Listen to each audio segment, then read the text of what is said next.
Terima kasih Anda masih bersama kami di Rumah Pemilu, saya Maido Pelfrina. Saudara, informasi selanjutnya datang dari calon Presiden Pemilu 2024 Ganjar Pranowo yang menyatakan tidak akan bergabung di pemerintahan Prabowo Subianto Gibran Rakabuming Raka.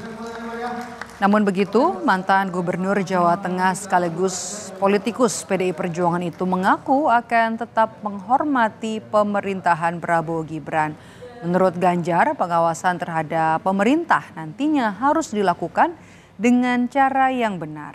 Ganjar juga menambahkan bahwa cara berpolitik Indonesia harus mulai naik kelas dengan tidak mencibir.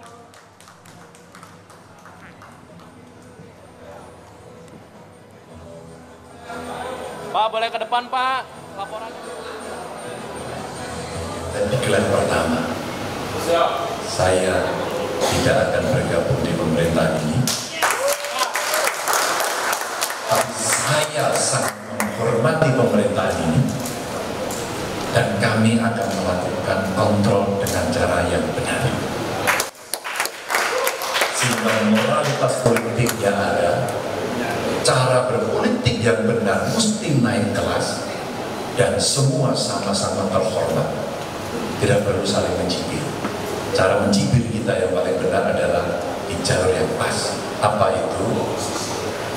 Jalur parlemen. Sementara itu, Wakil Presiden terpilih Gibran Rakabuming Raka menanggapi soal pernyataan Capres Pemilu 2024 Ganjar Pranowo yang menyebut tidak akan bergabung di pemerintahan Prabowo Subianto Gibran Rakabuming Raka. Gibran menyebut tidak masalah dengan keputusan Ganjar berada di luar pemerintahan. Menurut Gibran, keputusan Ganjar akan sejalan dengan partai yang menaunginya, yakni PDI Perjuangan.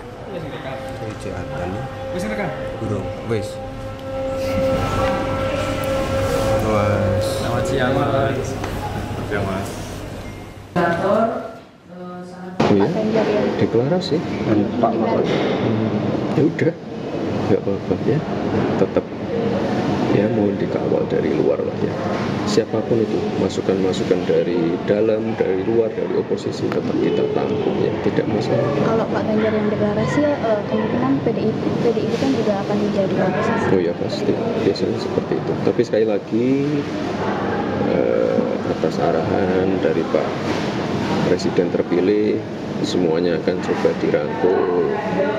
Yang namanya dialog, komunikasi tetap kita jaga ya dengan semua partai. Tapi sekali lagi ini keputusannya di Pak Presiden.